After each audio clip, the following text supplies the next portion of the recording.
So let's talk about term insurance. What is the appropriate amount put into term insurance? What's the appropriate amount of disability? And I love, by the way, we do something with our clients called the 9 components of protection.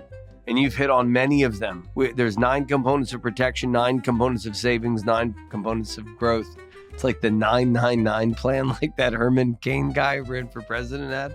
The 999 tax, we had the 999 plan. And so few people, advisors and clients, don't do the term insurance, the umbrella, and the disability in the appropriate amount. So I love hearing this. But any rules of thumb you like? Yeah, certainly rules of thumb are a great place to start. A calculator might be better. There's lots of great DIY calculators that are out there. It's funny, I linked to one in my Reddit, but I can't remember which one it is. I tend to lean conservative in a lot of these calculations and finances generally. That's my bias. It's just who I am as a person.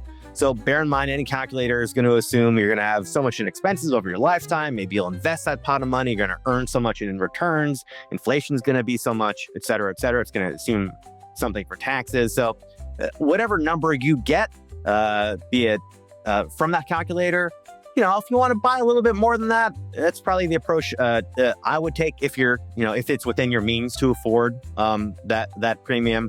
Again, I like managing risk. I like being conservative. Do you like a 10-year term, a 20-year term, a 15-year term? Yeah, it'll depend upon how far out the person is from retirement and how well funded they already are. And so, maybe a 30-year term is going to be more appropriate for someone who's in their 20s.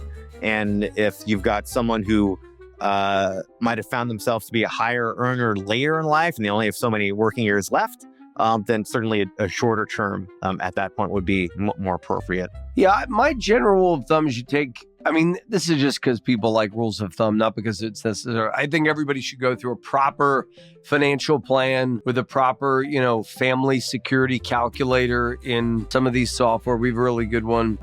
If anybody wants access to it, I'll give them access to it for free. But financial security calculator. But as a rule of thumb, I just take the years you plan on working times your salary. So if you're 55, you have 10 years working, you make $100,000 a year, you should have no less than $1 million in term. It's rudimentary, but it's kind of a simple rule of thumb.